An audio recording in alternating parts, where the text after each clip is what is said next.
Saksi dari paslon nomor urut 1 dan paslon nomor urut 3 tolak menandatangani hasil rapat pleno rekapitulasi penghitungan suara calon wali kota Palembang lantaran diduga terindikasi pelanggaran dilakukan ASN. Karena dibacakan kejadian khusus.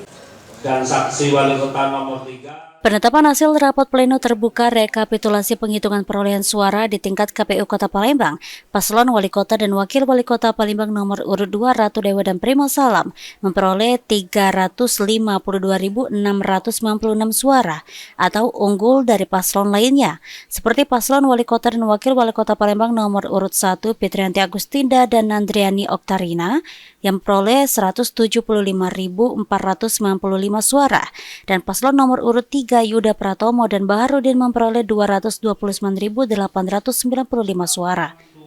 Dari total suara sah dan tidak sah berjumlah 795.364 suara. Dari hasil yang ditetapkan, saksi dari paslon nomor urut 1 Fitrianti Agustinda dan Nandriani Oktarina, serta saksi paslon nomor urut 3 Yuda Pratomo dan Baharudin menolak menandatangani hasil rekapitulasi lantaran diduga terindikasi pelanggaran secara terstruktur, sistematis dan masif yang dilakukan ASN untuk memenangkan salah satu paslon wali kota Palembang. Untuk paslon yang memang tidak tanda tangan untuk dari pemilihan gubernur itu dari saksi nomor urut 3 ya.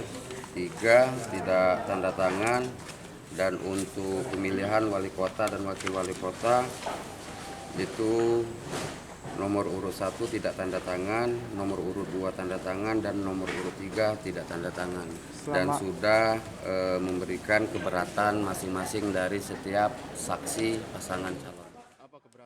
Selanjutnya, KPU Palembang akan menunggu apabila ada gugatan yang dilakukan pasangan calon wali kota Palembang ke Mahkamah Konstitusi atau MK untuk hasil pleno di tingkat kota Palembang. Sementara untuk hasil rekapitulasi gubernur akan langsung diserahkan ke KPU Provinsi Sumatera Selatan. Eki Saputra, PAL TV.